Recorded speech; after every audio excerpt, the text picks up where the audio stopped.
الشيطان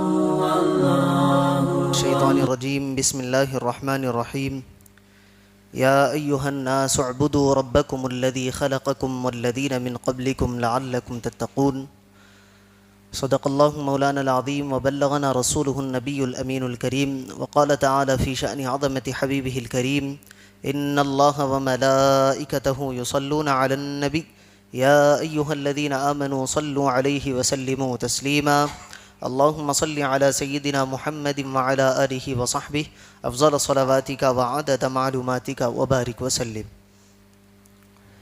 معزز و مکرم حاضرین ذوی الاحترام، اللہ تبارک و تعالی اپنے کلام مقدس میں ارشاد فرماتا ہے یا ایھا الناس اعبدوا، اے لوگو اللہ کی عبادت کرو،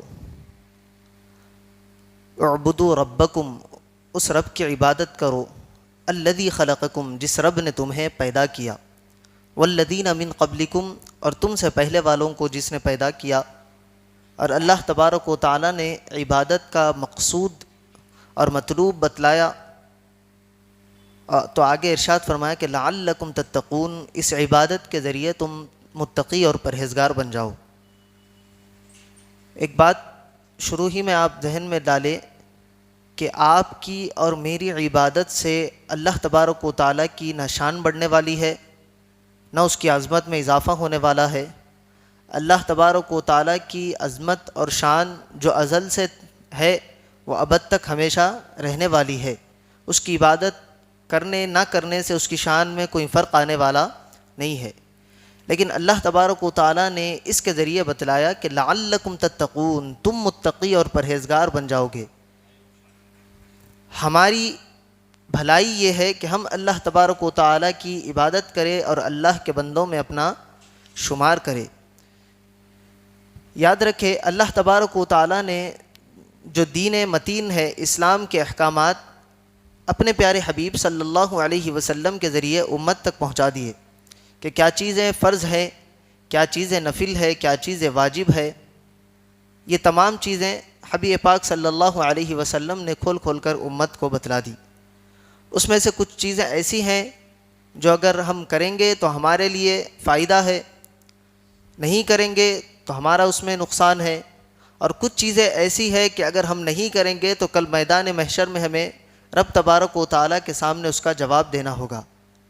جس طرح ہم پر فرض کی گئی چیزیں ہیں، مثال کے طور پر نماز ہے جو روزانہ ہم پر 5 وقت فرض کی گئی، اگر ہم اس میں لاپرواہی اور کوتاہی کریں گے تو اس کا جواب ہمیں کل میدان محشر میں رب کے سامنے دینا ہے۔ اسی طرح اللہ نے ہم پر روزے فرض کیے، اگر انسان جان بوجھ کر روزے چھوڑ دیتا ہے تو پھر اس کا خامیازہ اس کو کل میدان محشر میں بھگتنا ہوگا۔ یہ جو چیزیں ہیں اللہ تبارک و تعالیٰ ان کے بارے میں ہم سے سوال فرمائے گا اور ہمیں اس کا جواب دینا ہوگا۔ آج ہم دیکھ رہے ہیں کہ مسلمان بہت بڑی تعداد میں ایک تو نمازوں سے غافل ہے، اور دوسرا ماہ رمضان ہونے کے باوجود، جسم میں طاقت اور سکت ہونے کے باوجود، مالی اور بدنی عبادت سے بھی انسان غافل ہوتا جا رہا ہے۔ نہ روزے کی طرف اس کی توجہ ہے، نہ زکوٰۃ اور صدقات کی طرف اس کی توجہ ہے۔ وجہ کیا ہے؟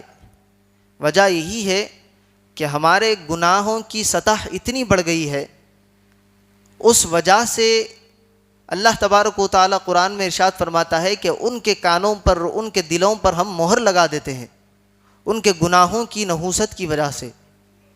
تو ہمارے گناہ اس حد تک بڑھ گئے ہیں کہ اب نہ کسی تقریر کا ہم پر اثر ہوتا ہے، نہ کسی سمجھانے والے کا ہم پر اثر ہوتا ہے، بس ہم جو ہمارے ذہن میں، ہمارے دل میں آتا ہے وہی کرنے کو ہم فوقیت دیتے ہیں۔ وجہ یہی ہے کہ ہم نے گناہوں میں اپنی زندگی کو گزارا ہے۔ حضرت محدث دکن حضرت عبداللہ شاہ نقشبندی علیہ رحمۃ الرضوان اپنی کتاب میں ایک حدیث مبارکہ نقل فرماتے ہیں کہ انسان کا جو دل ہوتا ہے وہ دل پاک اور صاف اللہ تبارک و تعالیٰ بنا کر اس کو دنیا میں بھیجتا ہے، لیکن جب بندہ عقل آ جانے کے بعد، شعور آ جانے کے بعد گناہوں کی طرف اپنے قدم بڑھاتا ہے تو اس کے دل پر اللہ تبارک و تعالیٰ ایک سیاہ نقطہ ڈال دیتا ہے، یعنی ایک کالا دھبا اس کے دل پر ڈال دیا جاتا ہے۔ کس وجہ سے؟ اس کے گناہوں کی وجہ سے۔ اگر وہ پلٹ کر رب تبارک و تعالیٰ کی بارگاہ میں توبہ کر لے، استغفار کر لے، اللہ سے معافی مانگ لے، تو اللہ تبارک و تعالیٰ اس کے دل سے اس دھبے کو مٹا دیتا ہے۔ اگر وہ توبہ نہیں کرتا، معافی نہیں مانگتا اور گناہ پر گناہ کرتا جاتا ہے تو وہ دھبا بڑا ہوتا جاتا ہے، یہاں تک کہ اس کے سارے دل کو گھیر دیا جاتا ہے، اس کا سارا دل سیاہ کر دیا جاتا ہے۔ اب جب اس کا دل گناہوں سے کالا ہو جاتا ہے، گناہوں کی نحوست کی وجہ سے، تو اب اس کے کان میں کوئی اچھی بات چلی بھی جائے تو اس کے دل پر کوئی اثر نہیں ہوتا، کیونکہ اس کے دل کو تمام گناہوں نے گھیر رکھا ہے، اب اس پر کوئی اثر نہیں ہوتا۔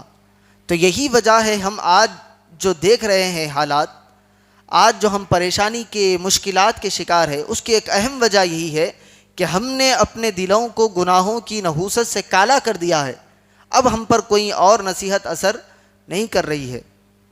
اب اس کو مٹانے کا بھی ایک ذریعہ ہے۔ علماء کرام نے بتلایا کہ ہر انسان کے دل میں ایمان ہوتا ہے، وہ اس کی حیثیت کے مطابق ہوتا ہے۔ اللہ کا نیک بندہ ہوگا تو بہت زیادہ ایمان کی روشنی اس کے قلب میں ہوگی، یہاں تک علماء لکھتے ہیں کہ گناہگار ہوگا، فاسق و فاجر ہوگا، تب بھی اس کے دل میں گناہ اور نور کی ایک روشنی ایمان کی موجود ہوتی ہے، بس اس کو سلگانے کی ضرورت ہوتی ہے۔ اس کے دل میں ایمان کی روشنی موجود ہے، بس اس کو تلاش کرنا ہے اور اس کو ابھارنا ہے۔ مثال علماء کرام دیتے ہیں، اگر وہ روشنی کو ہم اس کے دل کو، اس کے قلب کو ان گناہوں سے صاف نہیں کریں گے تو وجہ کیا ہوگا کہ جو روشنی اندر ہے وہ باہر نہیں آ سکتی۔ علماء کرام مثال لکھتے ہوئے کہتے ہیں کہ ہم پرانے زمانے میں جو لالٹین دیکھتے تھے، جس کے اندر سے آگ نکلتی تھی اور کمرے کو جہاں بھی آپ جاتے تھے اس کو روشنی دیتی تھی، اگر اس لالٹین کے باہری حصے کے کانچ پر اگر کالک لگ جائے تو اب آپ اندر سے کتنی بھی آگ بھڑکا لے، کیا وہ روشنی باہر آئے گی؟ نہیں آ سکتی، کیونکہ ہم نے پہلے جو روشنی پہنچانے کا ذریعہ ہے اسی پر ہم نے کالک پوت دی، تو اس کالک کے پوتنے کی وجہ سے، اس کالک کے اس آنچ کے اس شیشے پر لگنے کی وجہ سے اس کے اندر کی روشنی باہر نہیں آ رہی۔ یہی وجہ ہے کہ جب ہم گناہ کرتے ہیں تو ہمارا دل بھی سیاہ ہو جاتا ہے، اس کے اندر کی ایمان کی روشنی ہمارے قلب سے باہر نہیں آ سکتی۔ اس کو مٹانے کے لیے علماء کرام حدیث مبارکہ کا حوالہ دیتے ہیں۔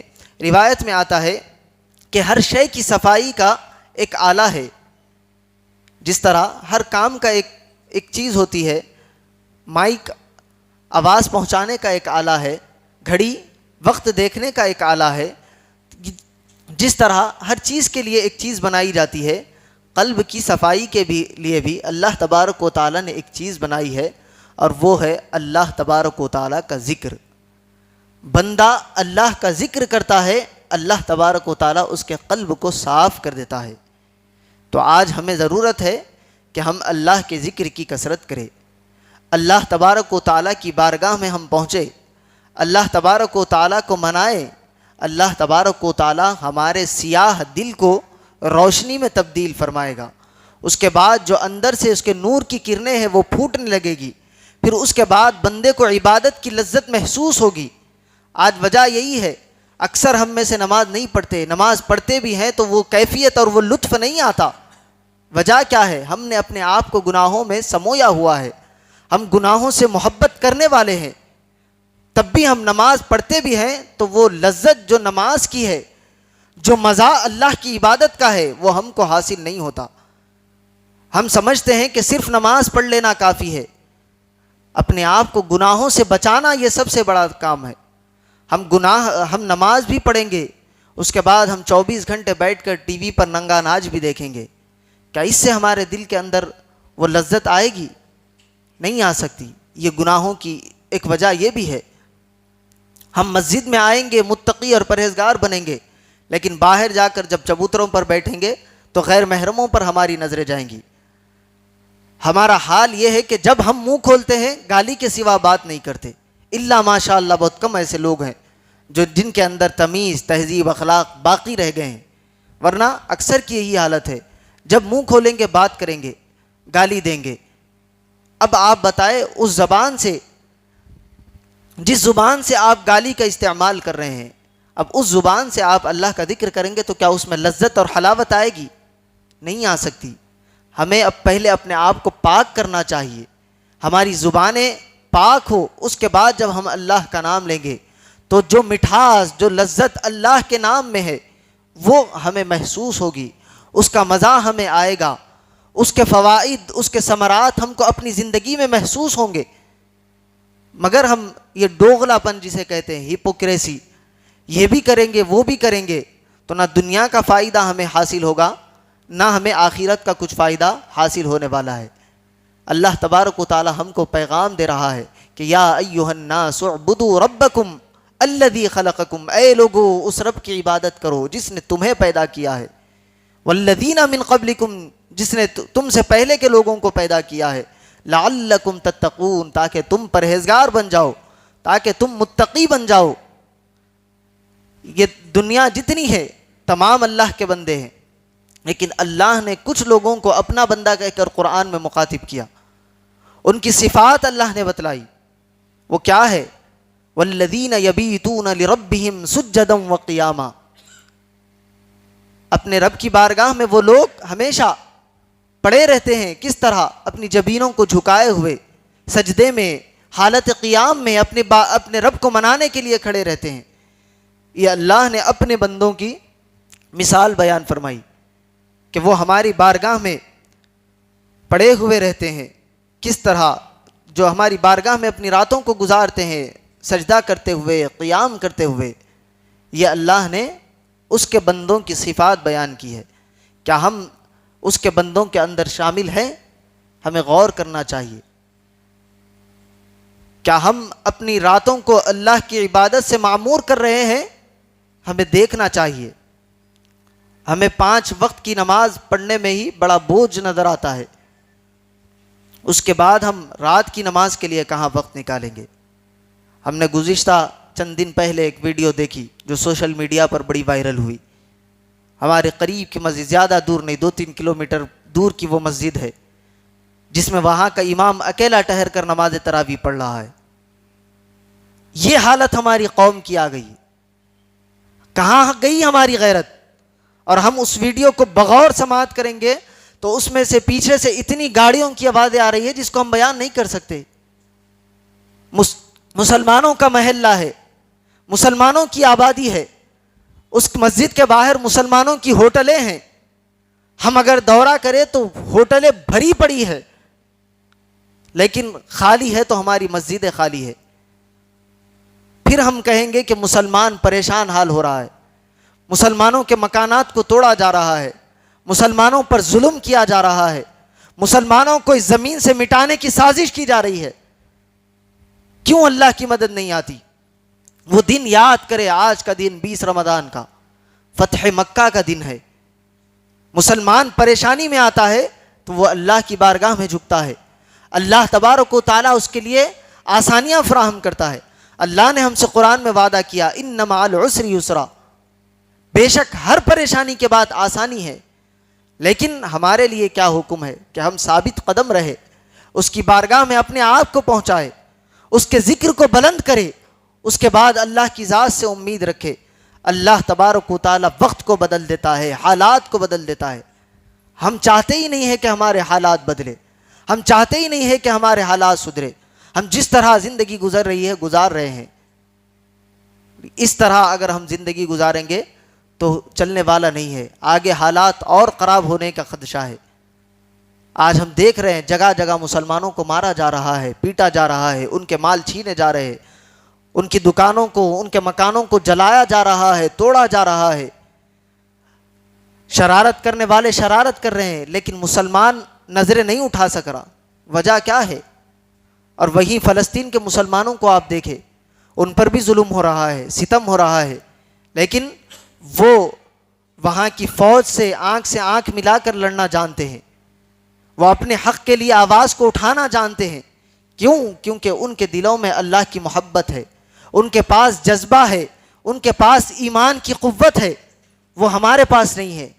اسی لیے ہم آج در بدر کی ٹھوکریں کھا رہے ہیں، اسی لیے ہم پریشانی کے دلدل میں گھستے چلے جا رہے ہیں، کیونکہ ہم نے اللہ کے دربار کو چھوڑ دیا، ہم نے مسجدوں کو خالی کر دیا، ویران کر دیا۔ ہم نے دیکھا ابتدا میں مسجدیں بھری ہوئی ہے، یہاں تک کہ مصلیوں کو مسجدوں میں جگہ نہیں مل رہی ہے پہلی دوسری رمضان کو، لیکن اس کے بعد کہاں چلے گئے مسلمان؟ کیا وہ 2 دن کے مسلمان تھے؟ 4 دن 8 دن پہلے دہے کے مسلمان تھے؟ میں پچھلے 2 دن پہلے مسجد میں آیا تھا تراویح میں پہلے ابتدائی دنوں میں بچوں سے پوچھا میاں کتنے لوگ آ رہے؟ بھر جا رہا اوپر کا مول صاحب 2nd فلور پہ بھی جا کے پڑھ لے لوگ، ہاں بولے۔ میں آیا 2 دن پہلے، یہاں سے گزر ہو رہا تھا، رکا یہیں پر نماز پڑھا، دیکھا تو کیا ہے 4 صف بھی لوگ نہیں ہیں۔ ہمارا ہی محلہ ہے نا، کہیں باہر سے تو ہم گاڑیوں میں بٹھا کے پالیٹکس کے جیسے جلسوں میں ہوتا گاڑیوں میں بٹھا کر لوگ لائے جاتے ہیں لوگوں کو، ویسا لا کر تو ابتدا میں نماز نہیں پڑھائے نا۔ آپ کے ہمارے بھائی ہی تھے نا ابتدا میں نماز پڑھنے والے، کہاں گئے وہ؟ کیا ہوا ان کو؟ وہی بات پھر سے لوٹ کر آتی ہے کہ ہمارے گناہوں کی نحوست نے ہمارے دلوں کو اتنا سیاہ کر دیا ہے کہ ہم پر اب نصیحت اثر کرنے والی نہیں۔ وہ آئے 2 دن اللہ کی بارگاہ میں جھکنا چاہتے تھے، لیکن ان کے گناہوں کی نحوست ان کو وہ لطف وہ مزہ نہیں دے رہی ہے جو اللہ کی عبادت کے اندر آتا ہے۔ ہمیں آج ضرورت ہے کہ ہم پلٹ کر اللہ کی بارگاہ میں آئے، توبہ و استغفار کرے، اپنے قلب کو صاف کرے، اپنے قلب کے اندر جو ایمان کی روشنی ہے اس کو باہر لائے، اور اس کے بعد اللہ کا ذکر کرے، اللہ کی عبادت کرے۔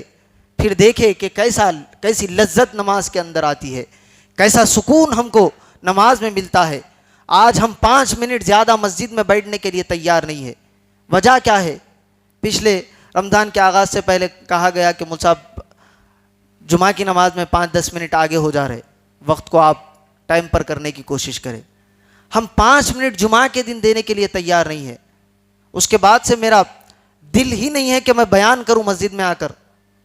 ایک بار کوئی انسان کہتا ہے، 2 بار، تیسری بار، میری عادت نہیں ہے۔ میں کسی کو کوئی کام کے لیے کہتا ہوں تو پہلی بار، دوسری بار، تیسری بار، اس کے بعد میں نہیں کہتا، کیونکہ آپ کے الفاظ کی بھی قیمت ہوتی ہے۔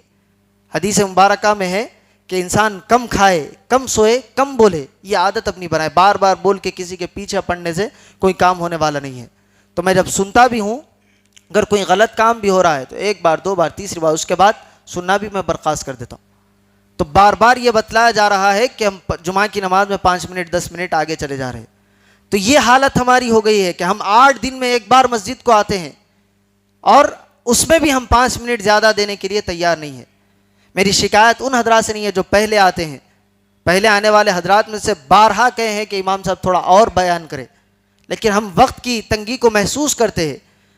مجھے بھی کام ہے، آپ کو بھی کام ہے، یہاں سے نکل کر سب کو اپنی روزی روٹی کمانے کے لیے جانا ہے، لیکن ہم 5 منٹ کے لیے، وہ 5 منٹ آپ کو بیان کرنے کے لیے مجھے 2 3 دن محنت کرنی پڑتی ہے کتابوں کے اندر، پھر میں وہ پیغام آپ تک نہ پہنچا سکوں تو میری محنت کس کام کی ہے؟ میں وہ کتاب پڑھ کر کیا کروں گا؟ علم اپنی جگہ ہے، لیکن جو پیغام آپ تک پہنچانا ہے، اس پیغام کے لیے جو محنت ہم کر رہے ہیں، اس محنت کا کیا فائدہ ہم کو مل رہا ہے؟ نہ ہم آپ سے کسی سے 1 روپے کے حقدار ہے، نہ کسی سے ہم مانگتے ہیں، نہ میری عادت ہے، نہ میں کبھی بتا کر کسی سے پیسے لینے کا اندازہ کرتا ہوں۔ اللہ تبارک و تعالیٰ نے اسباب بنائے ہیں، اللہ نے جسم میں طاقت رکھی ہے، اللہ نے علم دیا ہے، اللہ نے ہنر دیا ہے۔ جتنا مسجد سے کماتا ہوں اس سے زیادہ باہر کماتا ہوں، الحمدللہ زندگی گزر رہی ہے۔ لیکن میں کبھی یہ باتیں نہیں کہنا چاہتا تھا، لیکن کچھ لوگ ہیں جو بارہا کہہ رہے ہیں۔ اب حد تو یہ ہو گئی، رمضان میں ہم نے فجر کی نماز ابتدا میں 5:20 پہ رکھی، اس کے بعد کمیٹی کو کچھ لوگ جا کر بولے کہ بہت دیر ہو جا رہی، جلدی کر لیجئے۔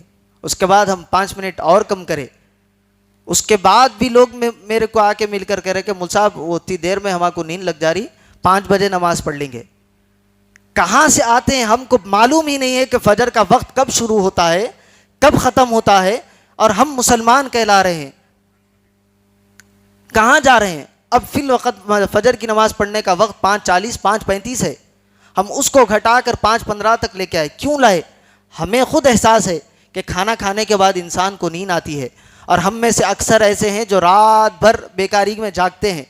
عبادت کرتے ہوئے تو نہیں جاگتے، چبوترے پر بیٹھیں گے ہم، رات بھر سیر و تفریح کریں گے، چار مینار کے پاس جائیں گے، اڈلی دوشے کھائیں گے، ہوٹلوں کو آباد کریں گے، لیکن مسجد میں 10-15 منٹ ہم نماز فجر کے لیے انتظار کرنے کو تیار نہیں ہے. پھر ہم اللہ سے یہ امید رکھیں گے کہ اللہ تبارک و تعالی ہم پر فضل کرے، اللہ تبارک و تعالی ہم پر خاص عنایت کرے. کہاں یہ بات ممکن ہے؟ آپ سوچ کر دیکھیں. اگر آپ کو پاسپورٹ آفس جانا ہے تو 2 گھنٹے پہلے وہاں پر پہنچیں گے. 2 گھنٹے آدھار کارڈ کے لیے 3-3 4-4 گھنٹے انرولمنٹ کے لیے ہم لائن میں ٹھہرے رہیں گے.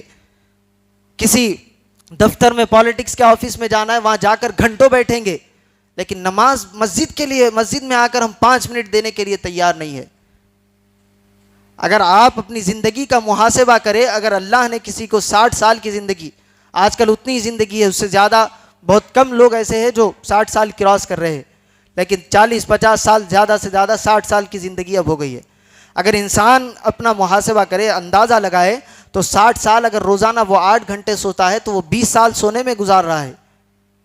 8 گھنٹے کی نوکری کر رہا ہے تو 20 سال نوکری میں گزار رہا ہے. 40 سال تو اس میں ہی چلے گئے. پھر آپ اپنی ضروریات زندگی کو نکالے، کھانا پینا دیگر کام کرنا، اس میں اگر آپ نکال دے تو 10 سال کی زندگی یوں ہی نکل گئی. اب اللہ نے ہم پر اس میں بھی 5 وقت کی نماز دی ہے. اگر وہ انسان 5 وقت کی نماز اطمینان کے ساتھ پڑھے تو روزانہ کا اس کا 1 گھنٹہ جاتا ہے. ہم وہ 1 گھنٹہ بھی رب کو دینے کے لیے تیار نہیں ہے. آپ دیکھیں تو صحیح، اللہ تبارک و تعالیٰ نے ہم پر کتنی نعمتوں سے ہم کو سرفراز کیا. اللہ قرآن میں ارشاد فرماتا ہے وَإِن تَعُدُّوا نِعْمَةَ اللَّهِ لَا تُحْصُوهَا. اگر تم اللہ کی نعمتوں کو گننا چاہو، شمار کرنا چاہو، تمہاری زندگی ختم ہو سکتی ہے، لیکن اللہ کی نعمتیں تم گن نہیں سکتے. اتنی نعمتیں اللہ نے ہم کو دی. اور اللہ قرآن میں ارشاد فرماتا ہے ثُمَّ لَتُسْأَلُنَّ يَوْمَئِذٍ عَنِ النَّعِيمِ. اور تم سے ہر نعمت کے بارے میں سوال کیا جائے گا. فَمَن يَعْمَلْ مِثْقَالَ ذَرَّةٍ شَرًّا يَرَهُ وَمَن يَعْمَلْ مِثْقَالَ ذَرَّةٍ خَيْرًا يَرَهُ. تم سے ہر چھوٹی سے چھوٹی نیکی کے بارے میں بھی سوال ہوگا، ہر چھوٹے سے چھوٹے گناہ کے بارے میں بھی تم سے سوال ہوگا. ہماری توجہ اس طرف کیوں نہیں جاتی؟ ہم کیوں اس طرف دیکھتے نہیں ہیں؟ ہم کیوں یہ نہیں سننا چاہتے کہ ہماری زندگی کہاں گزر رہی ہے؟ آج ہم وقت کی اسرافی میں ایک دوسرے پر تانا دنی کرتے ہوئے وقت کو گزار رہے ہیں. ان کی غیبت، ان کی غیبت. میں جب آیا باہر کئی لوگ بیٹھے ہوئے، باہر چبوترے پہ کرسیاں ڈال کر بیٹھے ہوئے، اندر مسجد کے اندر تراویح کی نماز چل رہی ہے، لیکن توفیق نہیں ہے اللہ کی بارگاہ میں ہمارے سر جھک سکے. وجہ کیا ہے؟ ہمارے گناہوں نے ہماری گناہوں کی نحوست نے ہمارے دلوں پر پردہ ڈال رکھا ہے. اس کو دور کرنے کی ضرورت ہے. اس کو دور کرنے کے لیے صرف ایک ہی چیز ہے، وہ اللہ کا ذکر ہے. اللہ کے ذکر کی طرف آئیں گے تو اس کی لذت بھی آئے گی، اللہ کی بارگاہ میں مقام بھی پائیں گے. کچھ لوگوں کو یہ بات میری بری لگ سکتی ہے، میں ان سے معافی بھی نہیں مانگنا چاہتا، کیونکہ یہ حق ہے. اگر آپ کسی ڈاکٹر کے پاس اپنے علاج کے لیے جاتے ہیں تو وہ لکھ کر دیتا ہے کہ میاں یہ بیماری ہو گئی، اس کا علاج کرواؤ، تو آپ پلٹ کے ڈاکٹر سے بولتے کہ نہیں یہ بیماری نہیں ہوئی. ہم آپ کی بیماری بتا رہے ہیں، علاج کرنے کی آپ کو ضرورت ہے. آپ صبح میں اپنے گھر سے آفس کے لیے کام کے لیے نکلتے ہیں، چہرہ وہرہ دھو کر داڑھی واڑی صحیح سیٹ کر کے آئینے میں دیکھتے ہیں. اگر یہاں کوئی دھبا لگ جائے تو کیا آپ آئینے کو پھوڑتے ہیں یا دھبے کو صاف کرتے ہیں؟ ظاہر سی بات ہے آپ دھبے کو صاف کریں گے نا، آئینے کو تو نہیں پھوڑیں گے. تو آپ احتیاط کریں. امام صاحب پر انگلیاں اٹھانے کی ضرورت نہیں ہے کہ 5 منٹ 10 منٹ آگے بڑھ جا رہے یا اتنا برا بول دے رہے. یاد رکھیں اگر آپ ڈسپلن کے ساتھ رہیں گے تو ہمارے بولنے کی ضرورت ہی نہیں پڑے گی. آپ خاموشی کے ساتھ آئیں گے، اللہ کی عبادت کریں گے، اور جو احکام اللہ نے آپ پر فرض کیے ہیں، جو ہم بتا رہے ہیں، وقت گزار کر لے کر آپ کے سامنے آ رہے ہیں، ایسی زندگی جو اللہ تبارک و تعالی ہم کو جینے کا حکم دیتا ہے، اس طریقے پر عمل کرتے ہوئے اپنی زندگی گزاریں گے تو ہمیں بولنے کی ضرورت پڑے گی.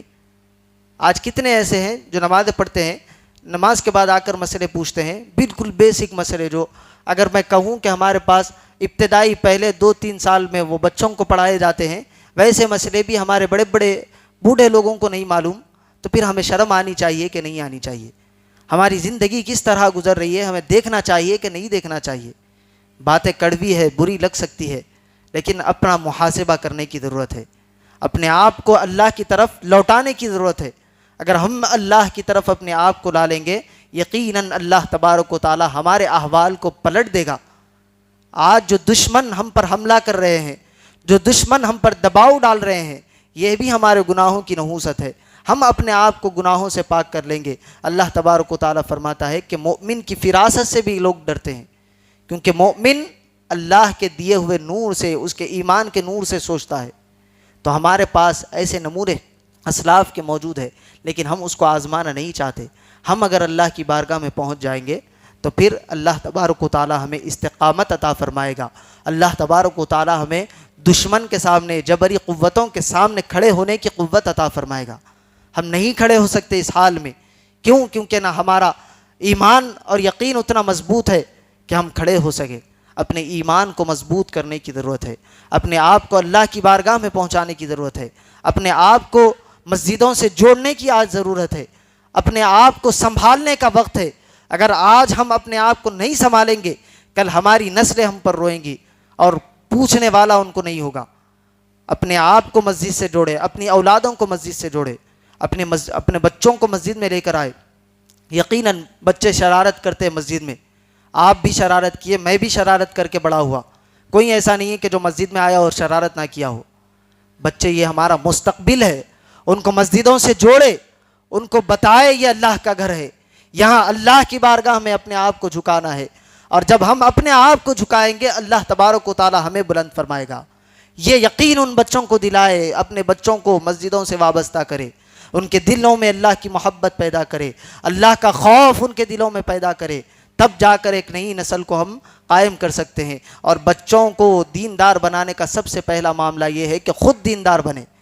بچہ جب تک آپ نماز پڑھو پڑھو کہیں گے نہیں پڑھے گا، جب آپ نماز پڑھیں گے آپ کو دیکھ کر بچہ نماز پڑھے گا۔ یہ اللہ تبارک و تعالیٰ نے بچوں کے دماغ کو اس طرح بنایا ہے۔ تو اپنے آپ کو مسجد سے جوڑے، اپنے آپ کو دیندار بنائے، اپنے آپ کو سچا مسلمان بنائے، اس کے بعد اپنی اولاد کی فکر کرے، ورنہ یہی اولاد ہے جو کل نہ آپ کا جنازہ پڑھ سکتی ہے، نہ اسلام کا کوئی کام آگے بڑھا سکتی ہے۔ اللہ تبارک و تعالیٰ سے دعا ہے کہنے اور سننے سے زیادہ اعمال صالحہ کی توفیق عطا فرمائے، مسلمانوں کے عزت و جان و مال و آبرو کی حفاظت فرمائے، مسلمانوں کو ایمانی قوت، جسمانی قوت کے ساتھ اللہ تبارک و تعالیٰ ظالموں پر فتح نصیب فرمائے۔ وصلی اللہ تعالیٰ وسلم علی خیر خلق سیدنا محمد وعلی آلہ و اصحابہ اجمعین والحمد للہ رب العالمین۔